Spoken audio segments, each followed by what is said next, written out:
Bom, pessoal, bom dia para todos. Bom dia. Bom dia, professor. Bem, nós estamos aqui para prosseguirmos nas nossas reflexões sobre direito penal, teoria jurídica de um direito penal. E hoje nós vamos adotar a seguinte metodologia na aula. Como tenho feito durante toda a semana com as turmas, eu vou adiantar a matéria até a hora do recreio e depois vou passar o link da atividade, bem como vou explicá-las. Ok? Na próxima semana, parece que é a semana acadêmica, vocês terão uma série de palestras. Então, eu quero dizer-lhes que no dia da nossa aula, eu vou montar um pequeno vídeo, também da matéria, e vou postar para vocês lá no canal Crepúsculo. Ok? Bom, então hoje nós vou falar lá no artigo 23, quando a gente falava das justificantes. Vamos lá, por favor, vamos abrir aí.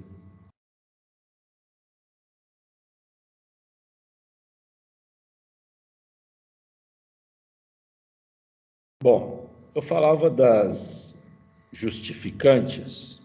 Abriram aí no código?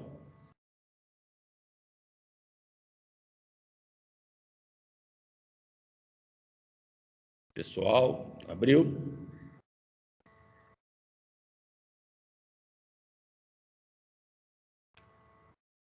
Conseguiram abrir? Vitória, abriu o código aí? Vitória? Bom dia, professor. Abre, professor. Pois não? Abriram? Abrimos. Sim. Então, lá no artigo 23, que estão as justificantes, e também para alguns as discriminantes.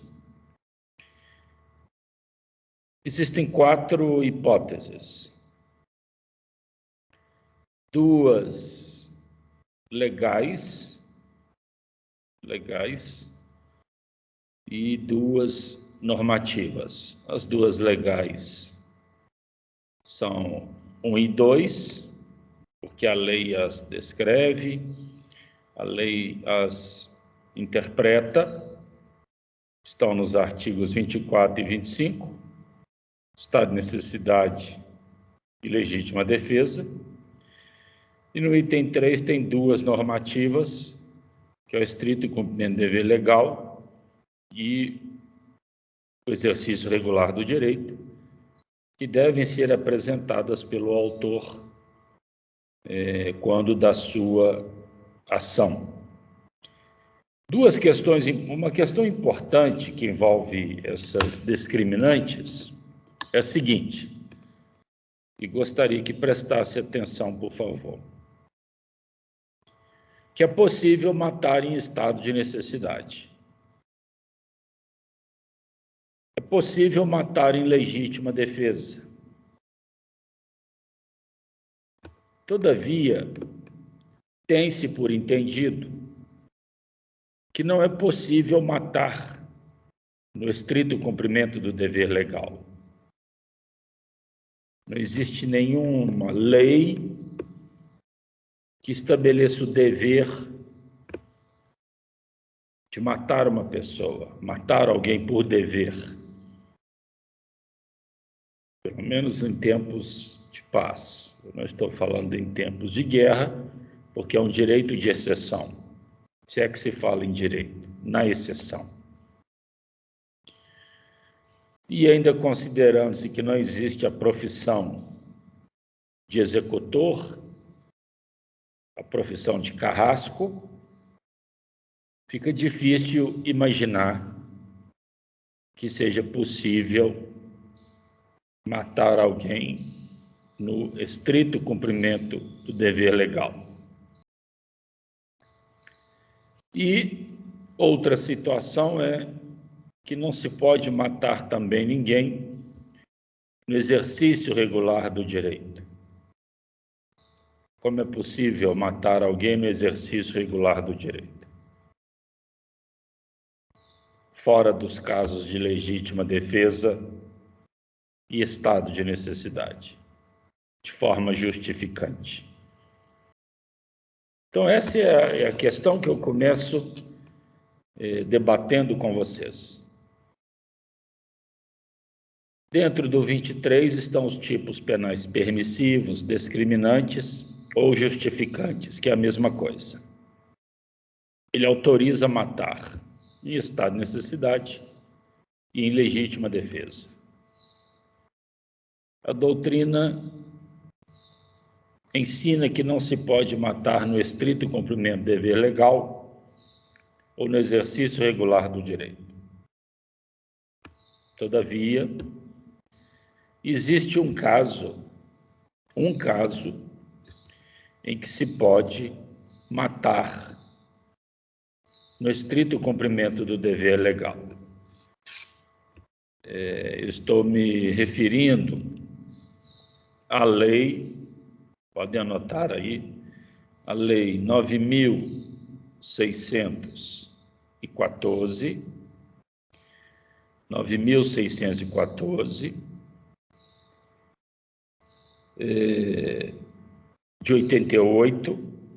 1988, no seu artigo 303, lei 9.614/98, artigo 303. Essa é a conhecida lei do abate.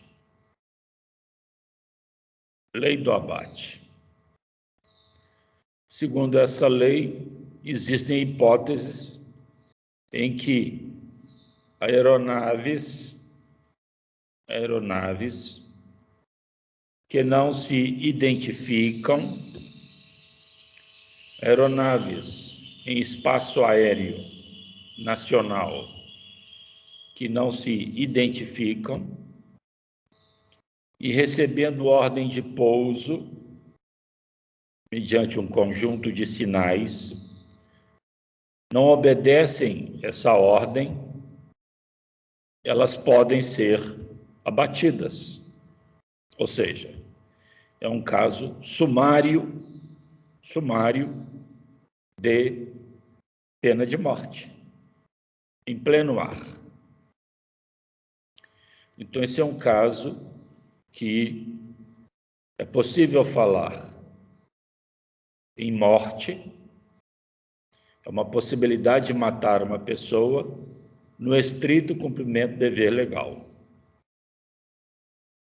Os funcionários militares que estiverem agindo naquele momento e tiverem que efetuar o tiro, o disparo de abate, estarão matando pessoa ou pessoas no estrito cumprimento do dever legal. Essa é a famosa lei do abate. Alguma pergunta? Entender essa questão? Podemos prosseguir?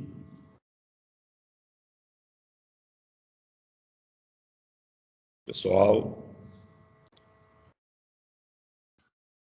Carla, entendeu? Karine, pois não? Professor, bom dia. Bom dia. Mas por que então consta no Código Penal? Porque a redação está muito clara, não há crime quando o agente pratica o fato em estrito cumprimento do dever legal ou no exercício regular do direito. Por que está dessa forma, mas na verdade não é permitido, somente nesse caso da lei do abate? Porque não se concebe num primeiro momento que exista na legislação uma possibilidade disso acontecer. Da lei te dá o dever de matar, fora dos casos de legítima defesa e estado de necessidade, entendeu? Então, de imediato,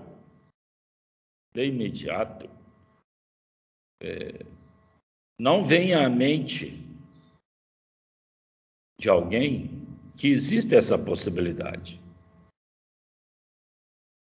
Na realidade, isso aí é fruto de uma pesquisa que eu acabei fazendo e envolveu o direito internacional.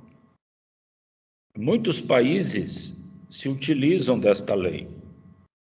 Muitos. Praticamente todos os países se utilizam dessa lei como mecanismo de defesa.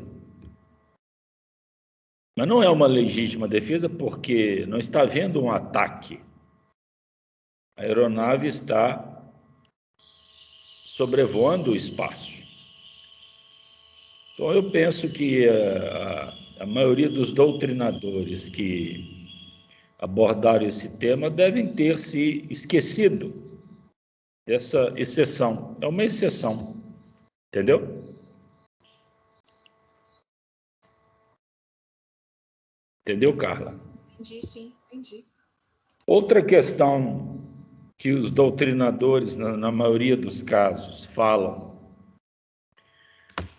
que não é possível matar pessoas é no exercício regular do direito. Ok? Qual direito que te autoriza a matar alguém, você sendo um particular, fora de estado de necessidade ou legítima defesa? Aí eu pesquisei e fui encontrar lá no aborto, nos casos de aborto permitido, vamos conferir lá o aborto, está lá no 124 em diante, vamos lá.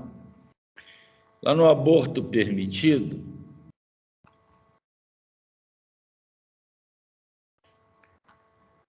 fala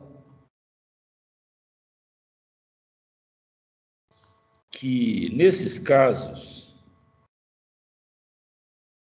é possível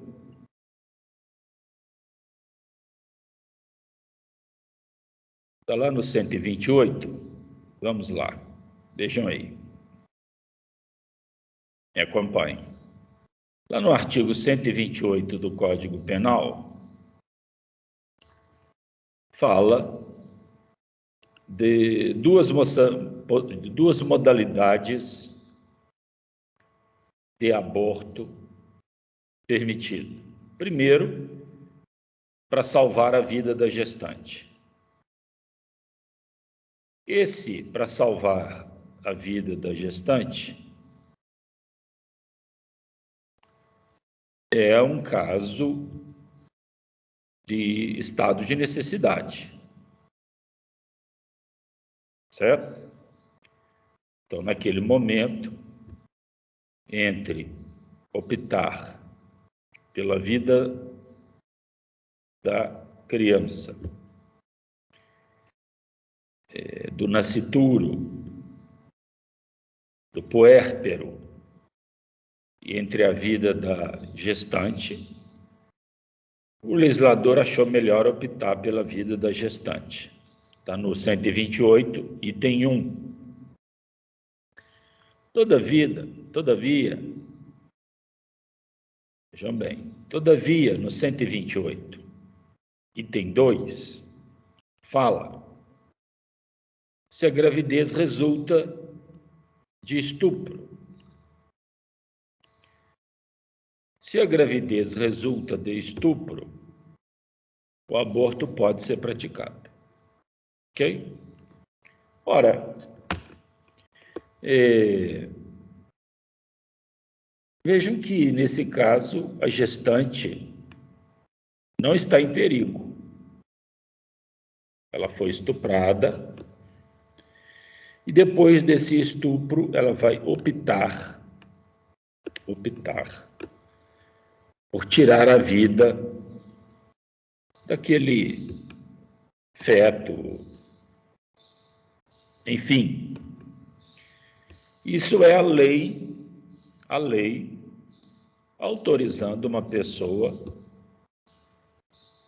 a eliminar uma vida e dando a essa situação legitimidade. Portanto, esse é um caso em que se pode matar no exercício regular do direito. Portanto, muito embora a maioria da doutrina fale que não é possível matar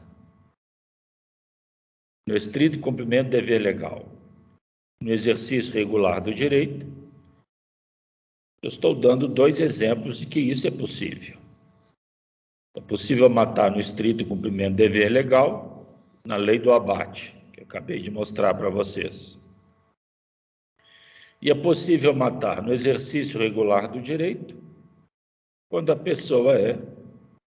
vítima é estuprada. Então, ela não está em perigo, não está sendo agredida. Ela simplesmente, tomando ciência do estado de gravidez, vai optar por eliminar aquela vida, por não dar sequência à gestação. Entenderam?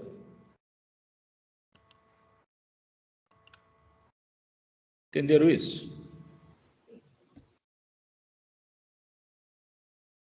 Pessoal?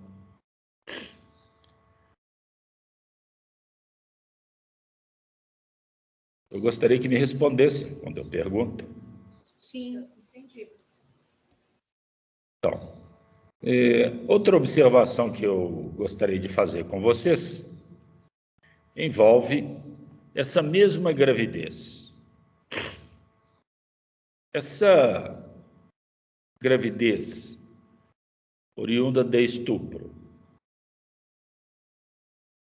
E lembrando que o estupro é um ato violento.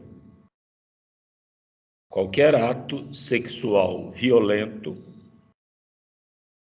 é um ato de estupro. E essa violência, ela pode ser física, real, ou pode ser decorrente do estado de vulnerabilidade da pessoa.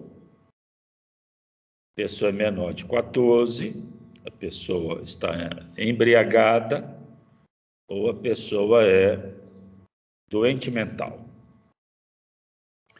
E ocorre que quando a pessoa vai exercer o seu direito de abortar por causa do estupro, vejam vocês, tem gente que não aborta de jeito nenhum. Ah, mas você foi vítima de estupro? Não, eu não aborto, eu não faço uma coisa dessa. E tem gente que aborta de qualquer jeito.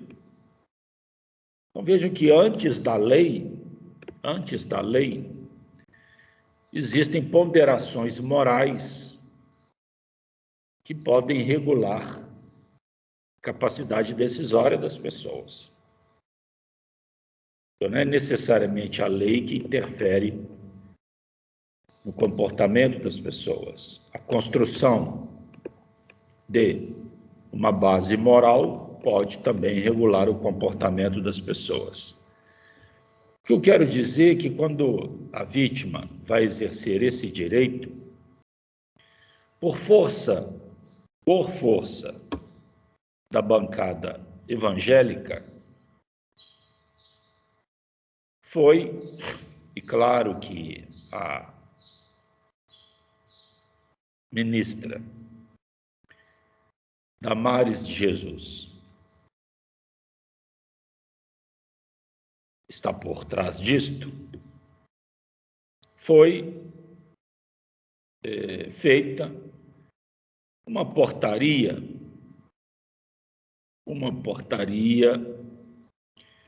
que eu gostaria que vocês abrissem aí, por favor. Ela é a portaria número 2282,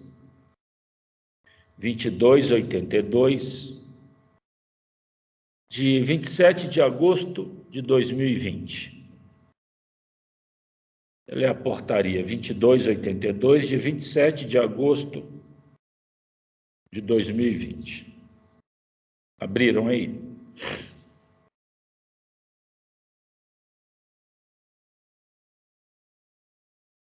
Abriram? Sim. Pois bem, isso aí quero que fique registrado que é interferência da ministra e da bancada evangélica. Isso é uma das maiores vergonhas pelas quais uma mulher estuprada e grávida pode passar. Depois vocês podem ler com calma essa portaria e vocês vão ver que o hospital vai se transformar numa verdadeira delegacia. Os médicos ali serão praticamente delegados, porque vai se instaurar lá dentro um procedimento investigatório para ouvir os envolvidos, conferir as provas, testemunhas, exames, e tudo vai ser feito para constranger a mulher, humilhá-la, para que ela não faça esse aborto. Até, pasmem, mostrar-lhe o exame interno, o exame do útero. Isso vai ser feito. É uma humilhação para a mulher. E aí, a pergunta: para que essa humilhação? Estamos em defesa da vida. Aí eu pergunto: quem disse que o Estado está preocupado com a vida das pessoas? Quem falou isso? Quando o Estado se preocupou com a vida das pessoas? Estamos aí numa pandemia com o Estado matando. O Estado não lembra dessa vida aí na hora de entrar na favela lá e dar tiro nos outros sem qualquer critério. Isso é um nível de hipocrisia, diria até. É um nível de maldade, é um nível de crueldade com as pessoas que somente o extremismo religioso desses falsos cristãos que envergonham Jesus Cristo, somente essas pessoas têm capacidade de fazer uma coisa dessa. Fica então registrado a crítica a essa portaria, que pode inclusive ser objeto de monografia de final de curso, para se estudar o conjunto de vexames, o conjunto de humilhações que são submetidas a mulher estuprada em estado de gravidez, quando da sua opção por exercer regularmente o direito que a lei lhe dá. Essa é coisa recente. Antes de 2020, não havia esse conjunto de humilhações, esse conjunto de crueldades com a mulher nesta situação. Alguma pergunta? Podemos prosseguir? Karine, pois não? Professor, aqui fala, né, no final aqui da redação, no âmbito do Sistema Único de Saúde. Mas vai abranger também as grávidas, né, que estiverem convênio ou em caráter particular. Essa portaria ela vai abranger qualquer grávida. Isso, porque os médicos agora ficaram praticamente obrigados a esse procedimento inquisitório, coisa de idade média, dentro das unidades de saúde. Nenhum médico agora vai se sentir seguro em realizar um aborto sem adotar esses procedimentos. Ok? Com certeza. Uma portaria com rigores, com técnicas específicas, com limitações claras, antes de entrar em favela dando tiro, não é feita. Muito pelo contrário. Muito pelo contrário. Já se tentou aprovar uma lei autorizando o policial matar quando ele está na dúvida, quando ele ficou com medo ou quando ele se viu surpreendido. Ou seja, primeiro ele atira, depois pergunta o que aconteceu. Ou seja, já se tentou aprovar uma lei desta. Primeiro você atira, depois você vê o que aconteceu. Ou seja, o policial está com medo, dá tiro, é legítima defesa. Se sentiu surpreendido, deu tiro, é legítima defesa. Como coloca isso na lei? Como isso pode ser considerado legítima defesa? Quer dizer que nessa hora some a preocupação com a vida, né? Parece que eles estão querendo deixar nascer para matar depois. Só pode ser um círculo assim sinistro de extermínio da vida. Coisa sinistra mesmo. Todo o rigor para impedir o aborto,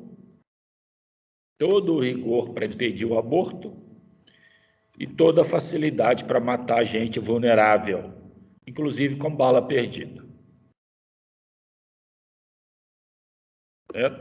Essa ideia de colocar na lei a possibilidade de matar, do policial matar, porque ficou assustado, porque ficou com medo, só pode ter saído da cabeça de uma mente perversa, como a daquele juiz que presidiu a Lava Jato e que agora está estranhamente nos Estados Unidos. Só podia ter saído daquela cabeça. Podemos prosseguir ou alguém quer falar alguma coisa?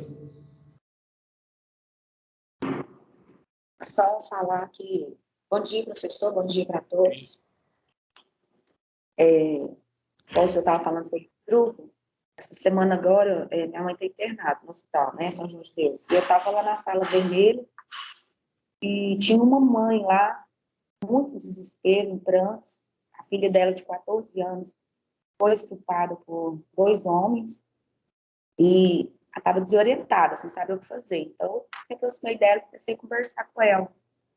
E quando a menina saiu lá de dentro, ela saiu em prantos, chorando, e falou com a mãe dela: por que você me trouxe aqui? Eu preferia não ter vindo, porque ela fizeram vários procedimentos nela, vários tipos de exame nela, para confirmar se ela era virgem mesmo, se foi estupro mesmo.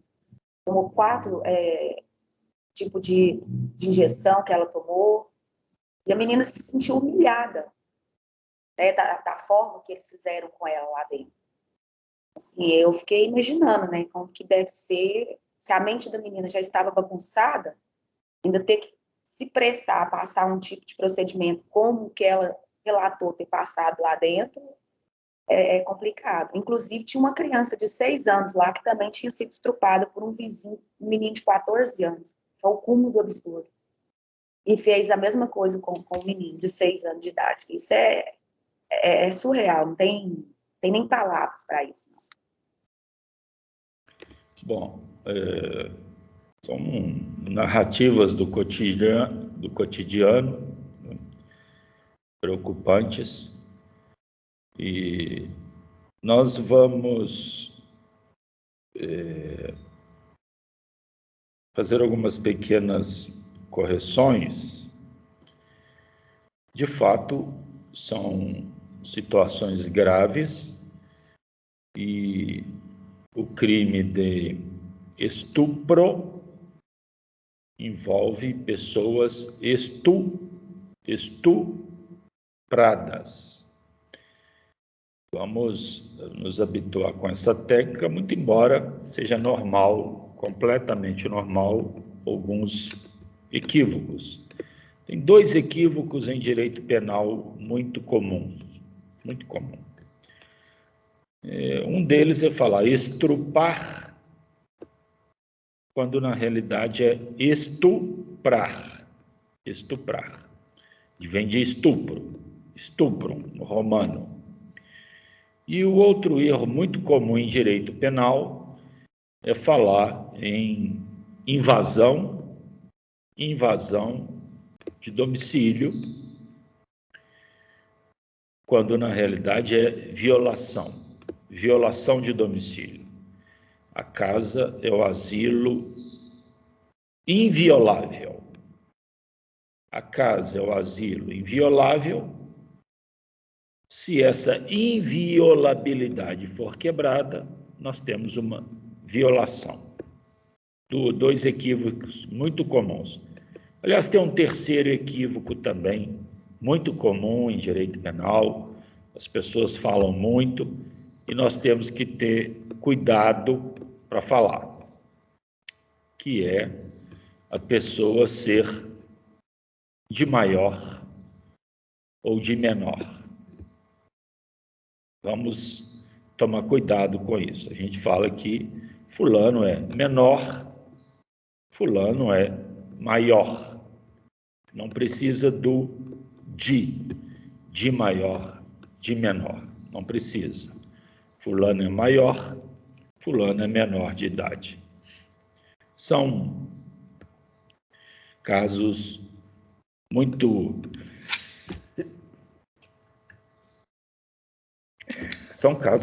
comuns em direito penal e a gente, como está estudando, vamos evitar isso. Ok? Ainda dentro do artigo 23, eu quero abrir uma discussão em relação... Obrigada. Mas não foi diretamente para você, viu, minha cara? A sua fala é sempre valiosa e importante. É porque durante as aulas, alguns alunos, normalmente, isso acontece normalmente, praticam esses pequenos equívocos. Não é só em aula, não, no fórum, é normal. Então, é apenas para orientá-los, ok?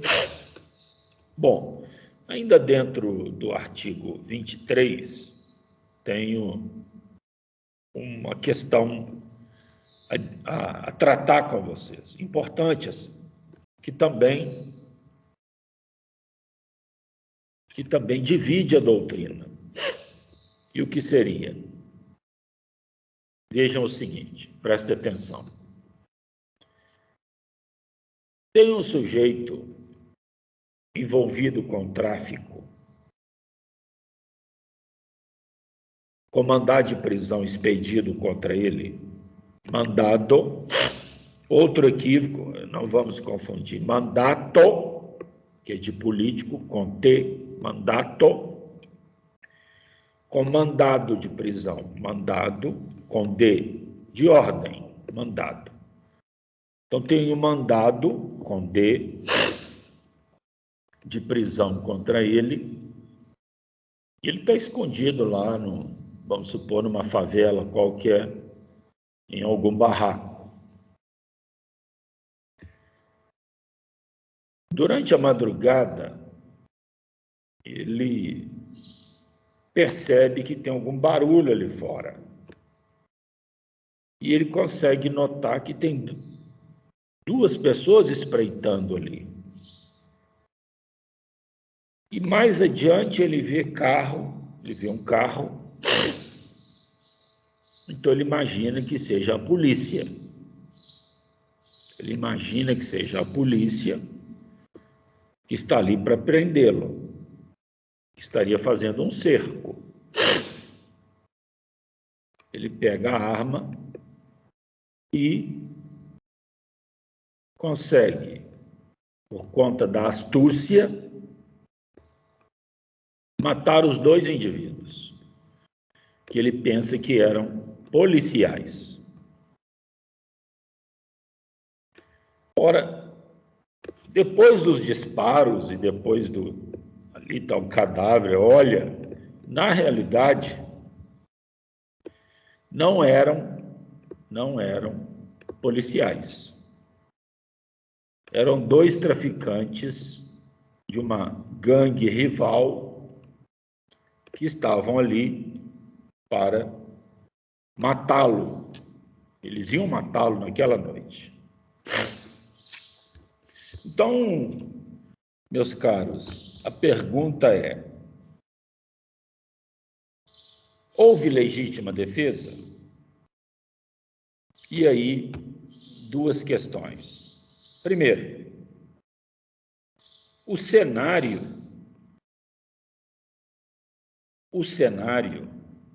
era de legítima defesa. Olhando a questão externamente, quem se coloca no lugar do observador fala, isso foi legítima defesa. Mas quem se coloca no lugar do autor vai responder claramente que ele não agiu em legítima defesa, ele agiu com dolo de eliminar policiais. Então essa é a pergunta.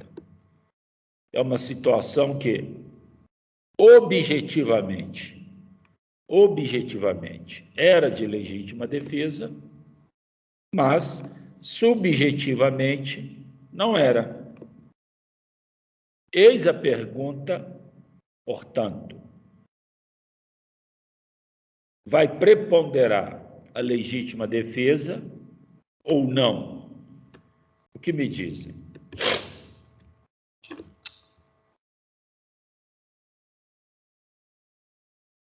O que me dizem?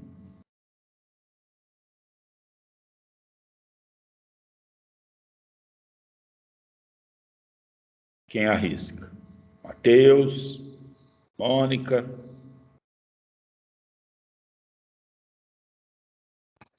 Não entendi a pergunta, professor. Vou responder. Mas o fato você entendeu o que aconteceu? Você entendeu o que aconteceu? Sim. A pergunta é: vai haver legítima defesa? Isso vai ser considerado legítima defesa? Porque, muito embora externamente, quem olha o fato do lado de fora confirme que foi legítima defesa, ou seja, os dois foram lá para matá-lo, e ele saiu dando tiro e matou os dois, achando que era policial, que foram lá para prendê-lo.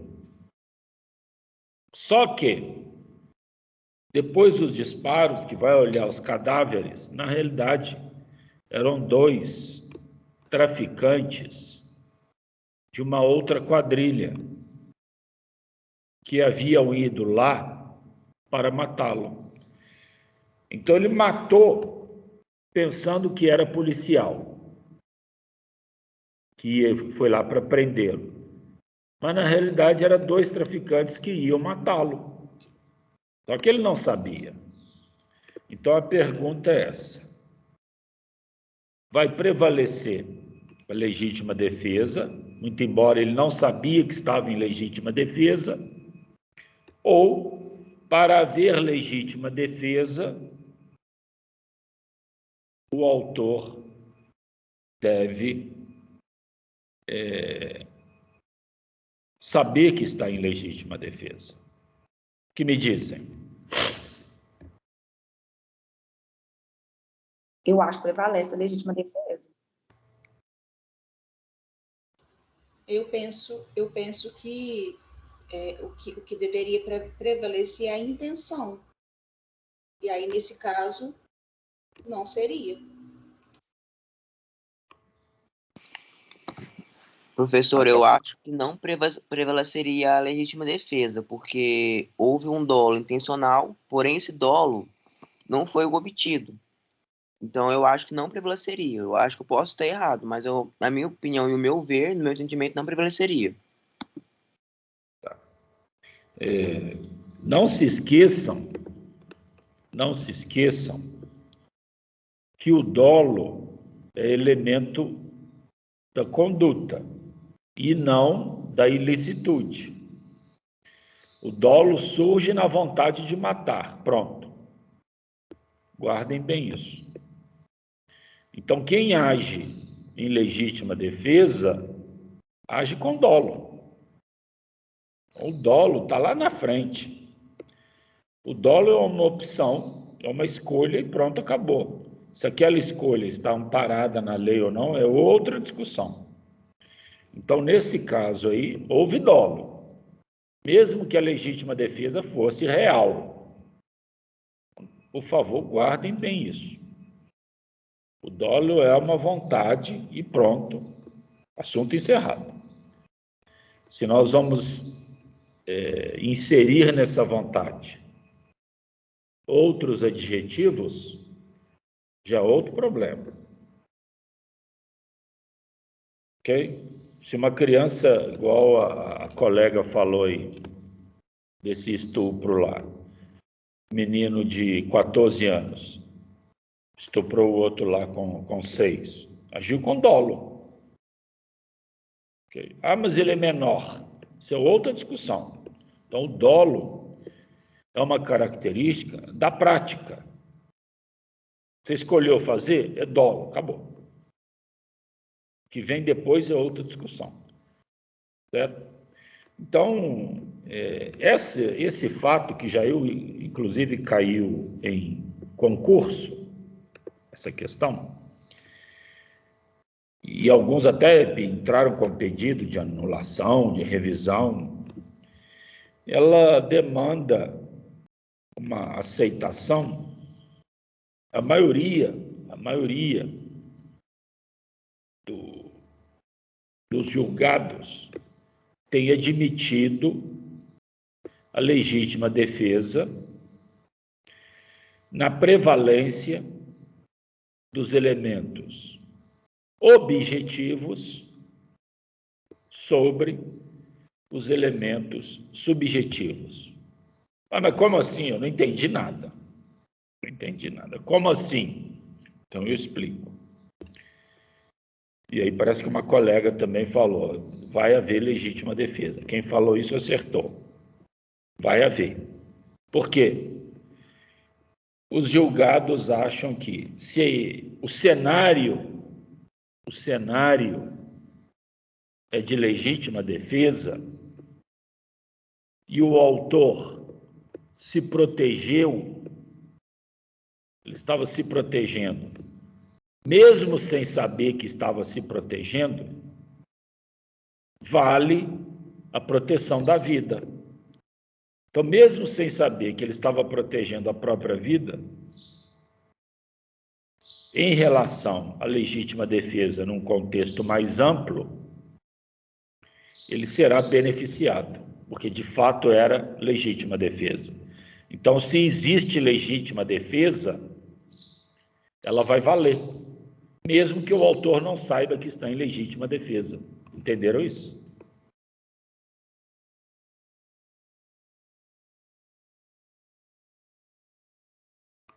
Sim. Ótimo. Muito bem. Outra questão que eu gostaria de chamar a atenção de vocês é nesse parágrafo aqui. Esse parágrafo do 23, que fala do excesso punível, me acompanhem aí. Esse parágrafo, ele também dá uma monografia. Deixa eu ver se eu divido com vocês aqui.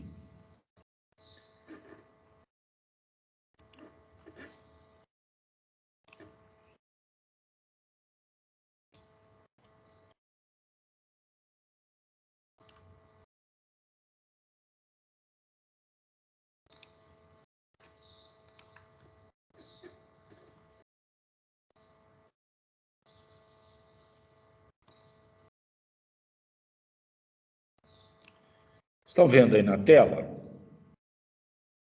Eu estou no artigo 23, não há crime, e o parágrafo único fala excesso punível.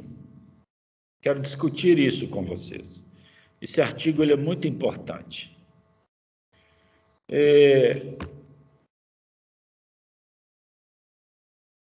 Vejam que, para agir nesses casos, estado de necessidade, legítima defesa, no estrito cumprimento do dever legal, no exercício regular do direito, existem os limites da lei. Tem limite. Portanto, quando há excesso, o autor é punível. E aí vem, por exemplo, o caso de legítima defesa. Quando você faz a agressão parar e a vítima, o agressor está prostrado, você não pode mais continuar, senão você vai cair no excesso. Esse excesso aqui, ele vai dividir o fato em dois, porque você deu um soco na pessoa porque ela estava te agredindo e quebrou o nariz dela. Ela caiu. Esse fato é legítimo. Você está protegido. Se você prossegue, se você continua chutando a cabeça da vítima, isso aí já é um segundo fato, é o chamado excesso. Esse excesso é punível. Esse excesso abre um tipo penal contra o autor, qual seja lesão corporal ou até morte. Então, esse excesso punível quer dizer, toda vez que eu escutar essa palavra, essa expressão, na realidade vocês terão dois fatos. Dois.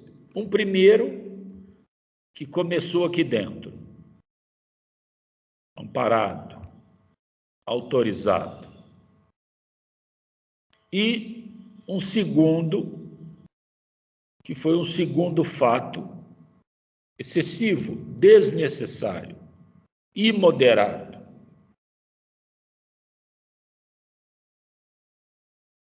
Você é policial, está correndo atrás de alguém, no estrito cumprimento do dever legal. Você tem que prendê-lo. Fizeram circo, prendeu, algemou aquela pessoa. Estando aquela pessoa algemada, você dá um tapa na cara dela, dá um soco no estômago dela. Isso é um excesso punível. Então, vai abrir dois fatos. Um, do qual você está legitimado, e o segundo que vai ser tipificado. Então, o excesso punível é aquele que joga o fato excedente, é aquele que joga o exagero para um artigo de crime. Entenderam?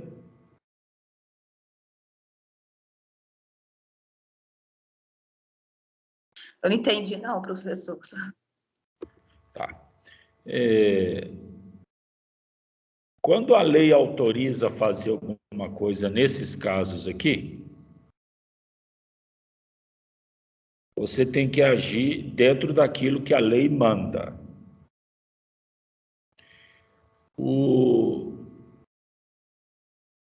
Você começa a discutir com o vizinho.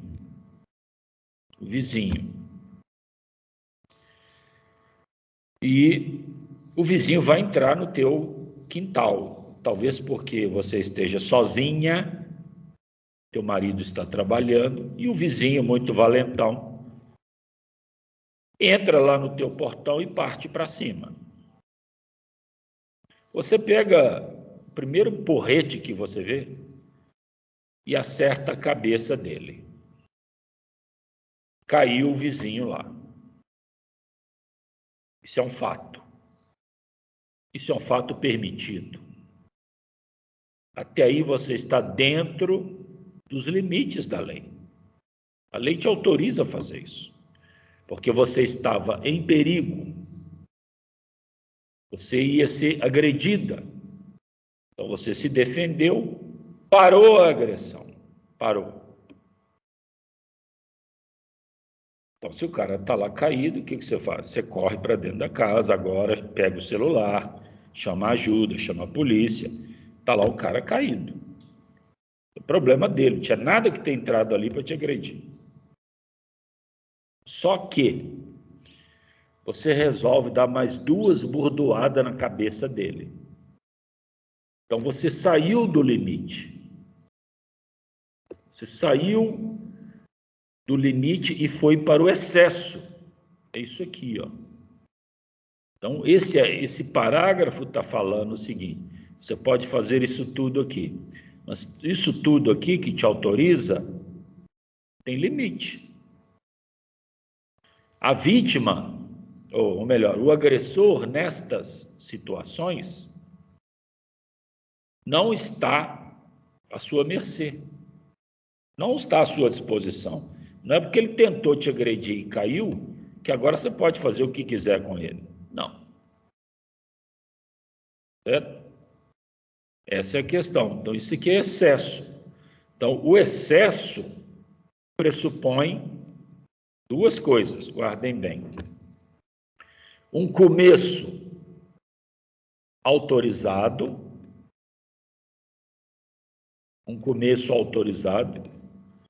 e um final exagerado.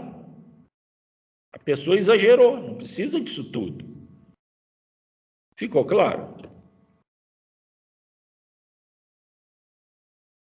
Sim, agora ficou. Então, isso que é então, quando essa expressão aqui, quando vocês ouvirem essa expressão, ela está sempre ligada a um começo autorizado, nesses casos aqui. Então, a pessoa começa bem, começa amparado pela lei, e depois ela exagera. Então, a pessoa sai da boate Kiss, fogo, para tudo quanto é lado. Sai empurrando todo mundo, machucou um punhado de gente, até chegar à porta. Tudo bem, está amparado. Saiu, está lá fora. Agora ele não tem direito de tomar o carro de alguém para ir para casa. Ué? Claro que não. Não, mas eu estou muito abalado, não sei o quê. Me dá esse carro aí. Não, o carro é meu. Aí você usa de violência toma o carro do sujeito para ir para casa. Isso é excesso. Então, o excesso é punível. Essa expressão excesso envolve um começo autorizado e um final exagerado. Uma questão importante que vem dentro do excesso é saber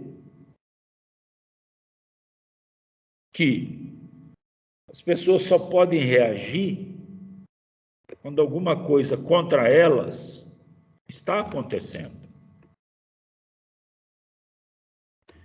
Então, vamos supor que existe uma barreira policial. Existe uma barreira policial. Lá vem uma moto, 2 indivíduos, a polícia manda parar. Aí a moto vem diminuindo velocidade. Quando o policial vai chegando, o motociclista acelera e foge. Na mesma hora, o policial saca a arma e pá, pá! Um disparo não acerta ninguém, o segundo nas costas do garupa. Cai os 2. Pergunta: isso que o policial fez está amparado pelo artigo 23 ou foi um excesso punível? O que me dizem?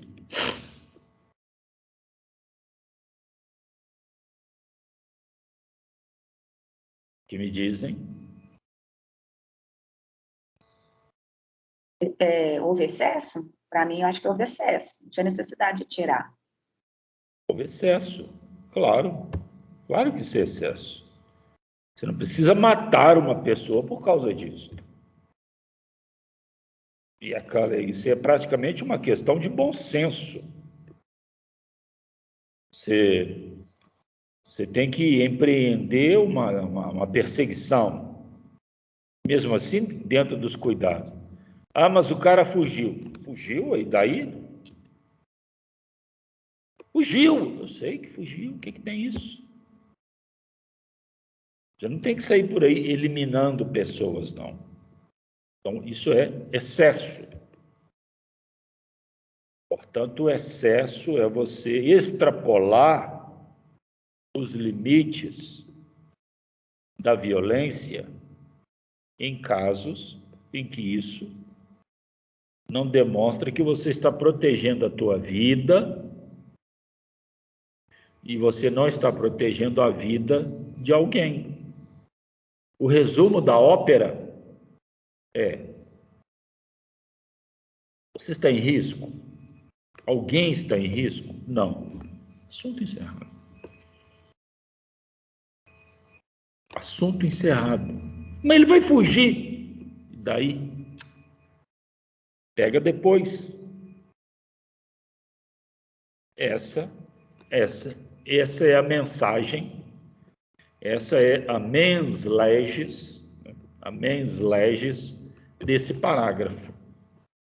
Alguém quer fazer alguma pergunta, quer fazer algum comentário? O que me dizem? Aí vocês vão falar assim: mas o professor... Não, professor Calixto, pode prosseguir. Obrigado. Ok. Aí vocês, um ou outro, vai dizer o seguinte: mas a polícia faz isso direto. Vira e mexe tem alguém sendo morto aí em abordagem. Sim, tem. Eu estou falando que isso é crime. Porque a polícia é violenta. Em alguns lugares, né? Em determinados bairros. Se passar de bicicleta, e não parar, provavelmente vai tomar tiro também. Em alguns lugares. Esse é o problema do excesso. Por quê? O excesso, a valentia e a brabeza, chutar a porta, puxar as pessoas pelo cabelo, dar tapa na cara, só em alguns bairros. só com algumas pessoas. Certo? Vocês estão acompanhando a CPI. CPI. Vocês estão vendo como o crime organizado atua, como ele até debocha na hora do depoimento. Eles entram, debocham e vão embora. Isso não acontece numa delegacia com pessoas de classe baixa, porque elas vão apanhar. Vão tomar tapa na cara, vão tomar chute. E é isso que eu estou falando. É o excesso. Então, quando eu vejo que tem uma polícia que trabalha em excesso, ela sabe exatamente onde ela pode praticar o excesso. Ah, ele não sabia? Sabia. A polícia sabe exatamente o que é excesso. Tanto sabe o que é excesso que não faz isso em bairros chiques. Tanto sabe que é excesso que não faz isso em nenhum condomínio fechado. Ok? Então, o excesso é punível. O excesso é punível. Eu quero fazer uma pergunta e não precisam me responder agora. Aliás, podem me responder depois. E essa pergunta é o seguinte: vamos supor que um policial tenha presenciado um assalto. Aconteceu o assalto e o autor do assalto guarda a arma na cintura, monta na moto que ele roubou, dá partida. Quando ele começa o deslocamento, ele toma um tiro nas costas. O policial deu. Então, o policial efetuou o disparo, quando o autor do roubo já estava na moto, indo embora. É um caso difícil. Não é fácil. E aí eu pergunto,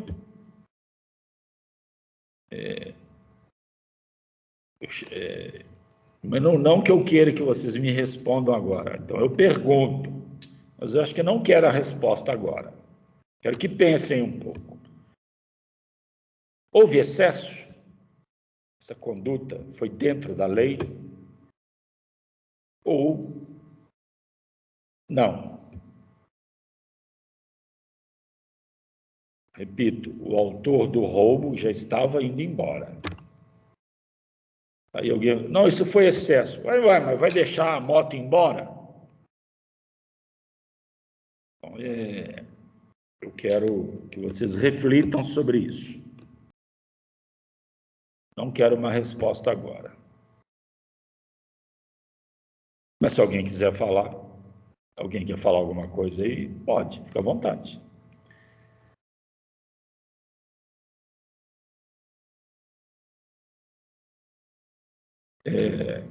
Outra questão, já finalizando as nossas reflexões, que é o seguinte. Estão me ouvindo? Sim. Pessoal? Sim. Essa é a questão. Sim. A mulher tem um amante de longa data e não consegue se separar do marido. Então, ela e o amante combinam o seguinte: eles vão se encontrar. na casa da mulher. E o amante vai deixar um porrete no jeito para acertar o marido dela. Por quê? Fica planejado que eles vão inventar um telefonema anônimo de que a esposa e o amante estão lá na casa dele, na cama, e quando ele chegar nervoso, o amante pega o porrete, acerta a cabeça dele e vão chamar a polícia, porque esse amante estava sendo atacado. Então o porrete fica lá, o amante sabe que o marido vem para cima dele, óbvio, está na casa dele. Então o marido vem, ele já sabe exatamente, pega o porrete e pá! Tudo planejado. Então está lá os dois na casa, inventa um telefonema anônimo, disfarça a voz. Passa alguns minutos, chega o marido, já vai entrando e já se depara com o cara lá dentro e parte para cima do cara. O cara já está assim a um palmo do porrete. Pega o porrete e pá! Aliás, é um porrete até da própria casa, tudo planejado ali, tudo planejado para essa morte. Mata o cara.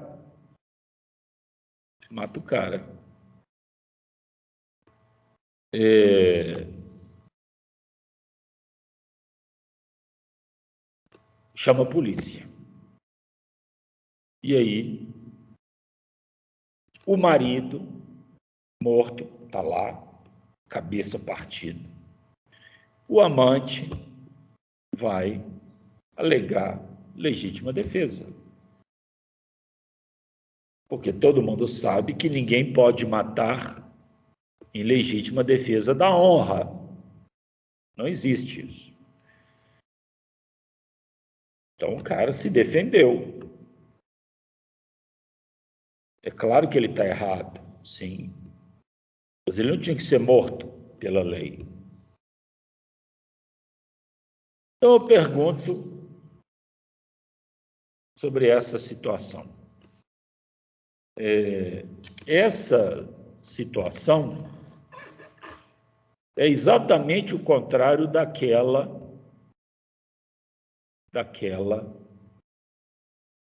do sujeito na favela, cercado. Porque no caso da favela, que o sujeito achou que ia ser morto, que ia ser preso por policiais e matou 2 traficantes, havia verdadeiramente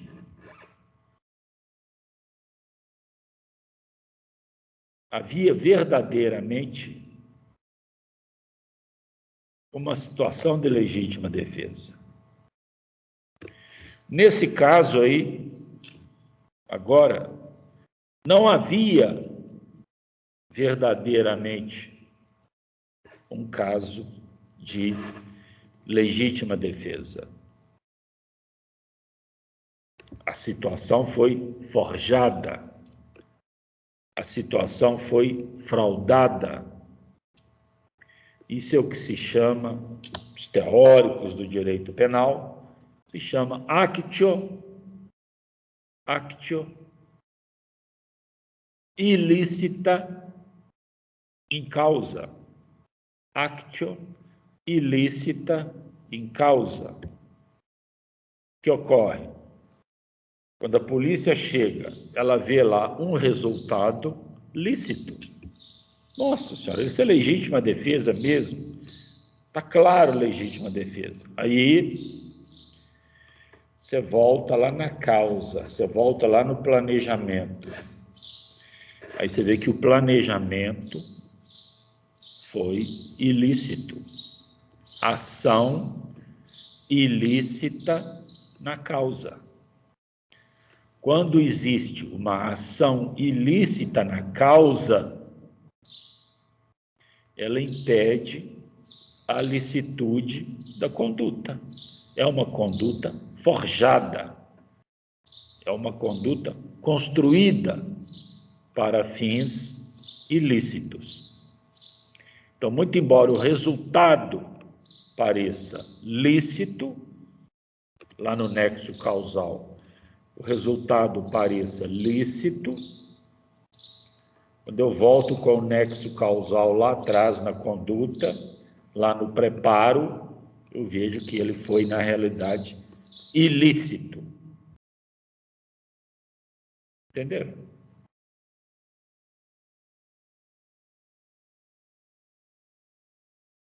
Pessoal? Mais ou menos. Pode perguntar. O que eu quero dizer, nesse caso aí, é que a licitude das coisas, ela tem que ser total, desde a conduta até o resultado. Essa licitude, ela não pode ser quebrada. Eu não posso planejar uma coisa com maldade para que essa coisa pareça, lá no final, uma coisa lícita. Então, ainda que esse resultado pareça lícito, está lá o cara morto, não, esse cara agiu em legítima defesa, então, ainda que ali, naquele momento, pareça lícita, quando eu volto no planejamento, quando eu faço o inverso do iter criminis, eu noto que a preparação foi ilícita. A preparação não foi lícita, ela foi ilícita. Tudo foi preparado com o intuito de produzir aquela morte. Entendeu? Professor, mas nesse caso, a tipificação significaria o artigo 23, item 2? Ele queria forjar essa situação. Ele forjou essa situação. Mas quando alguém forja essa situação, quando alguém planeja essa situação, ela não acontece, porque ela não é lícita, ela não é verdadeira, entendeu?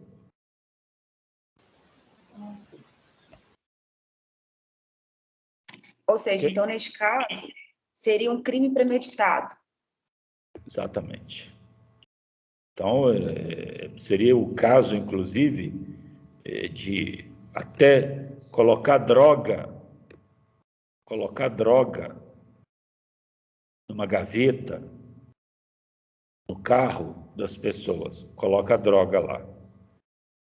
Aí você chega, dá uma batida e prende. Então, veja que naquele momento do resultado, está tudo lícito, tudo certinho. Mas quando você volta lá na preparação, você vê que tudo foi forjado, planejado. Isso é que se chama actio ilícita in causa. Ação ilícita na causa.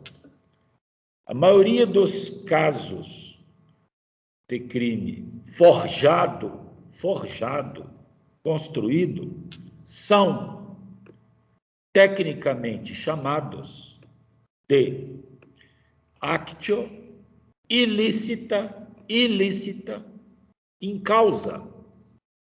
Ação ilícita, ação montada, ação forjada lá na causa, para que o resultado pudesse parecer lícito. Entendeu?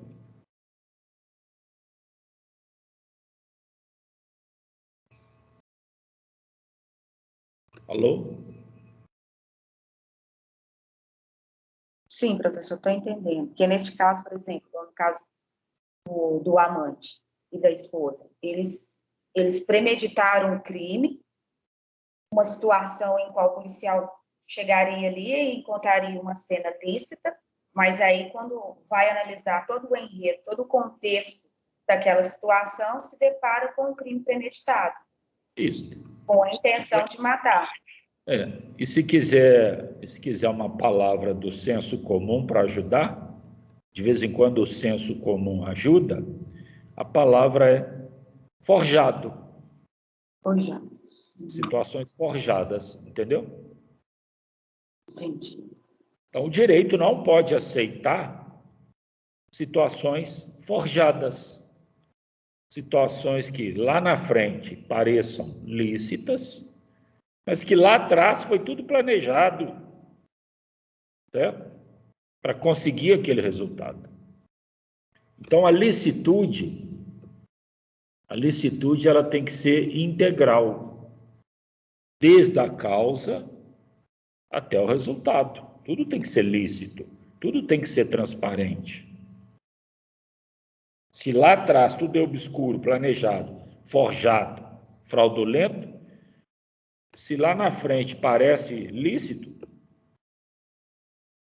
não se manterá a licitude, porque a licitude tem que ser intacta, entendeu?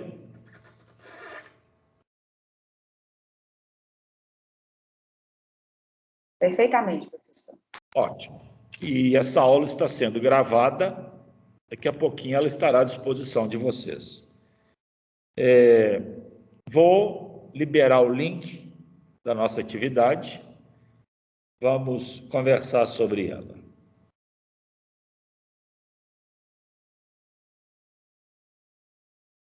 Professor, antes do senhor liberar esse link, eu posso fazer só uma observação referente ao parágrafo único do artigo 23? Fique à vontade. No caso, igual o senhor falou lá do roubo, né? Que aí o policial atirou nas costas do ladrão no momento que ele estava dando fuga. Isso. Né? Que ele iria dar a fuga.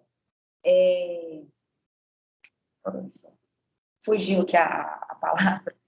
Pode usar qualquer...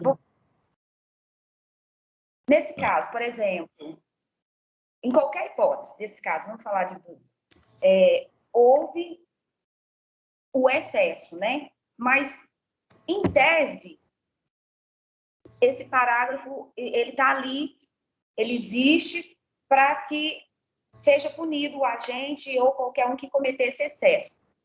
Mas, na prática, como fazer isso acontecer? Porque, na maioria dos casos, quando isso acontece, a gente sabe que o agente não será punido. E é muito difícil ele vir a ser punido. Porque, para ele ser punido, tem que ter várias provas palpáveis para provar que ele realmente cometeu aquele excesso. E como fazer isso sair do papel e acontecer de fato?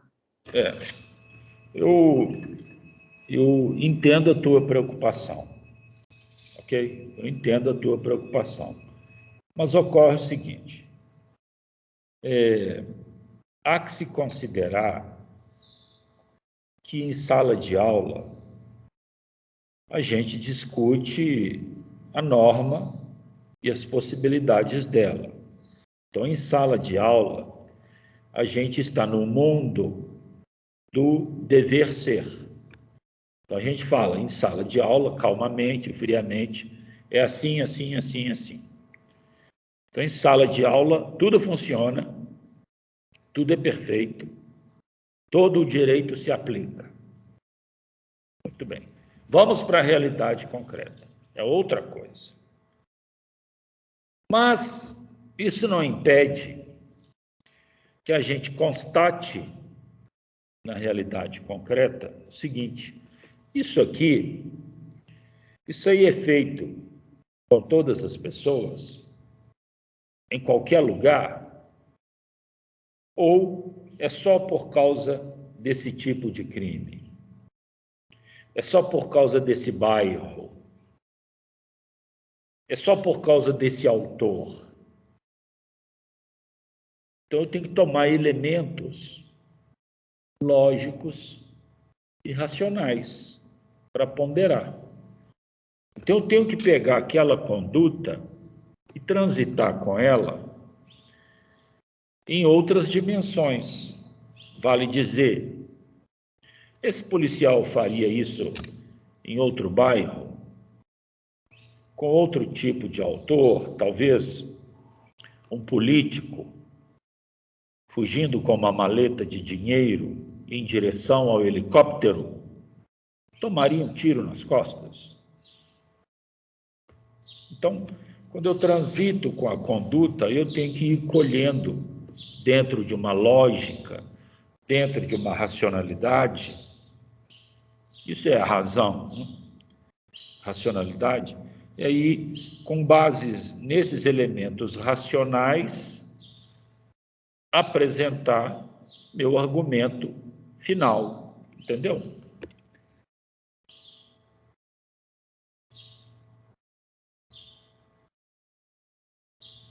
Entendeu? Agora eu entendi, sim, professor. Obrigada. O direito, minha cara, preste atenção. Colegas, preste atenção. O direito é uma filosofia de vida. O direito é, antes de tudo, uma filosofia de vida, um jeito de viver. Um jeito de viver dentro de uma racionalidade. O jeito de viver entre os pratos de uma balança. Então, não há direito num fato isolado. Eu procuro outro prato da balança para medir, equiparar, e a partir dessa equiparação eu busco aquela linha reta. Aquela linha reta imaginária entre os dois pratos é que é o direito, o reto. E que ele é fruto, portanto, de comparações e não de casos específicos, individualizados. Entendeu?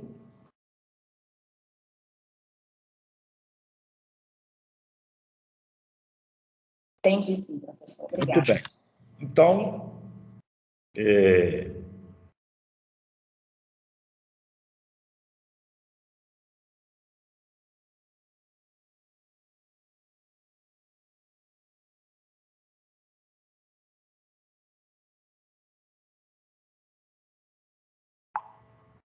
mandei para vocês aí a nossa atividade. Vamos lá, por favor. Vamos abri-la?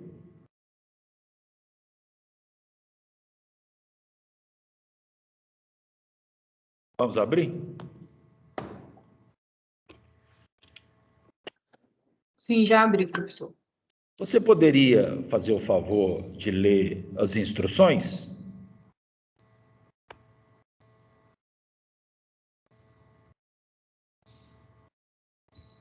Leia, por favor. Valor 1.000 pontos, distribuída em 3 questões. Cada resposta da questão deverá ter 10 linhas. No mínimo, as respostas deverão buscar Espera aí, só um minuto. Só um minuto.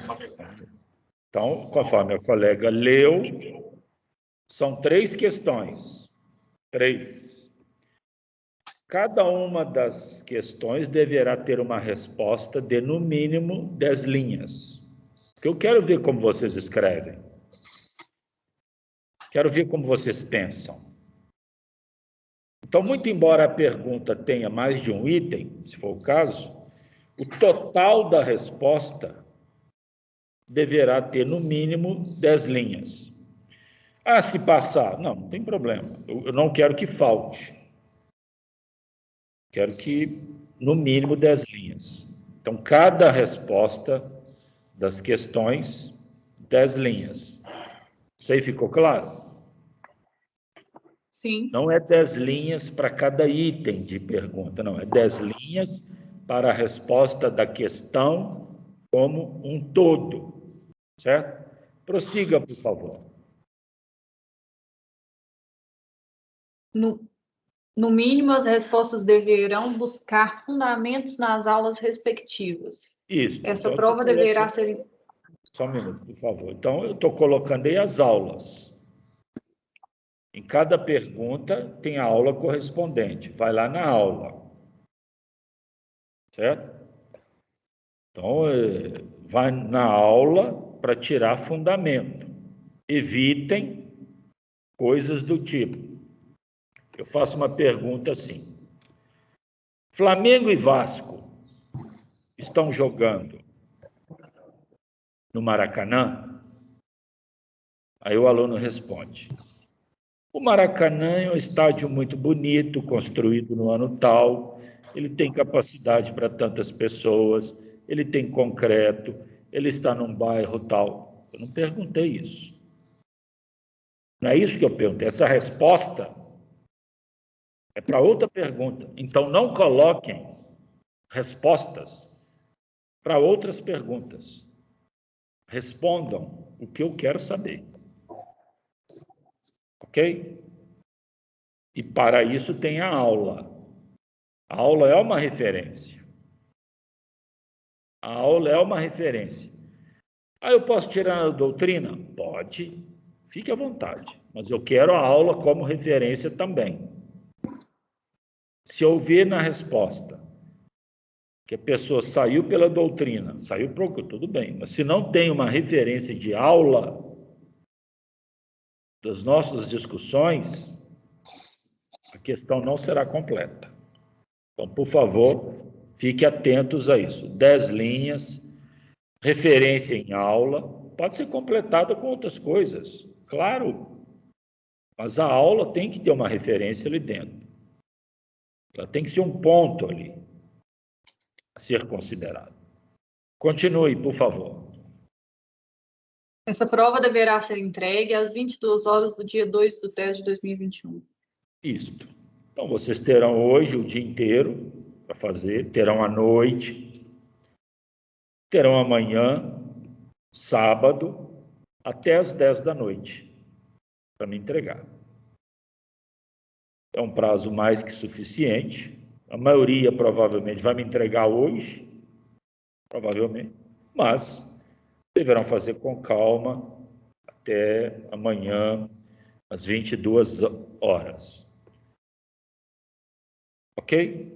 Prossiga, por favor. Ler as questões agora, professor? Por gentileza. Primeira. Considerando-se a aula do dia 17/9 de 2021, como se explica o erro do tipo levando-se em conta os elementos 2 do dolo, o erro exigido nexo causal para existir no direito penal? Essa aí é a aula que eu coloquei o gigante com o anãozinho nos ombros. Só conferir lá. Então, o dolo tem esses elementos. A partir desses elementos do dolo, como eu explico o erro de tipo? O que é o erro de tipo a partir desses dois elementos do dolo? E, segunda parte, o erro de tipo precisa do nexo causal para existir? Só pode haver erro de tipo se tiver nexo causal? Então, essa é a pergunta que está ligada a essa aula. Vocês podem assistir com calma e complementar, caso queiram, a resposta com a doutrina. Vai aí no Google, pode pesquisar à vontade, mas tem que ter um pé na nossa aula. Em relação a essa pergunta, alguma dúvida? Não. Muito bem. Segunda questão. Considerando-se a aula do dia 24/9 de 2021, o que seria estado de necessidade putativo? Como diferenciá-lo do estado de necessidade exculpante? Ambos são discutidos na culpabilidade? Isso. Bom, essa é uma pergunta provavelmente até bem mais simples que a primeira. O que é estado de necessidade putativo? O que é necessidade, estado de necessidade exculpante? e se ambos são discutidos na culpabilidade.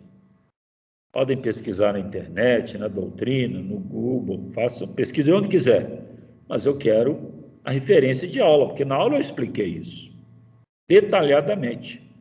Vai lá na aula que vocês verão que a gente discutiu isso.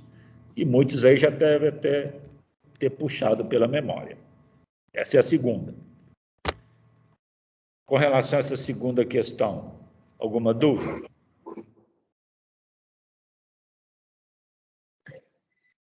Não. Terceira. Considerando-se a aula do dia 1º/10/2021, Hoje, bem como analisando-se o vídeo abaixo, houve justificante, qual ou o autor policial agiu com excesso? isso. Numa estranha coincidência, um assalto de moto, o autor pega a moto no chão, porque a vítima deixou, o autor vai montar na moto para ir embora, o policial de longe dá um tiro e mata ele. Eu pergunto, isso é excesso? Reflitam e me respondam. Podem pesquisar à vontade, terão todo o prazo, toda a internet inteira para vocês aí, para ajudá-los. É a terceira questão que discutimos hoje. Com relação a essa terceira questão, alguma dúvida?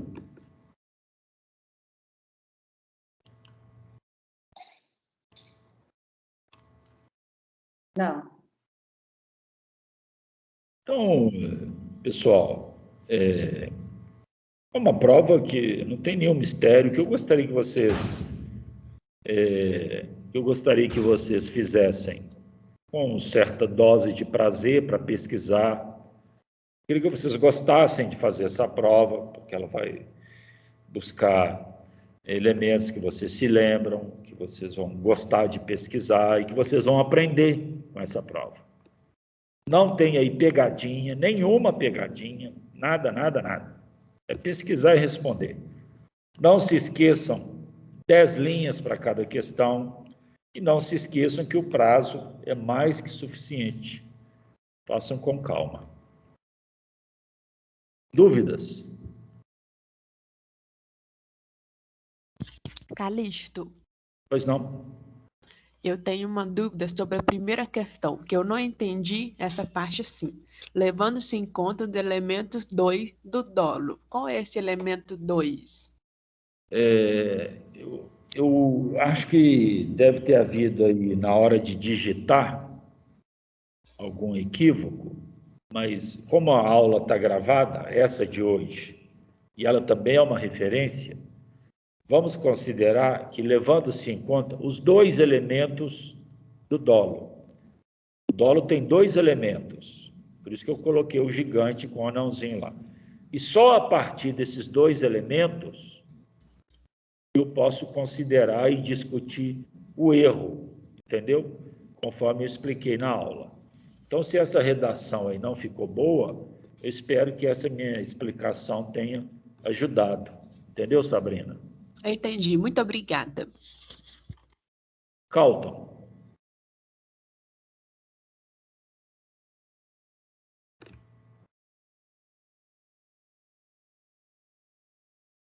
Calton.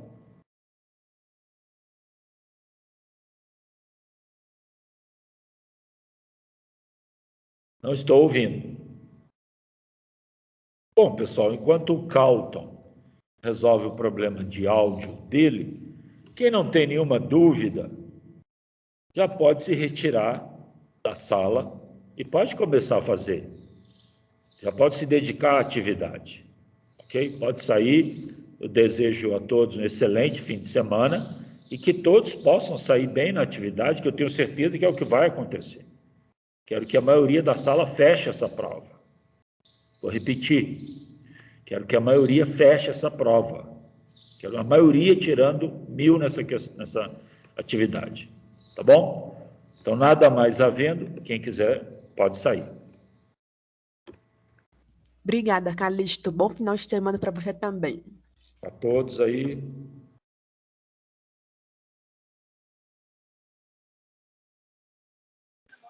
Obrigado, Calixto. Bom final de semana. Tchau, tchau.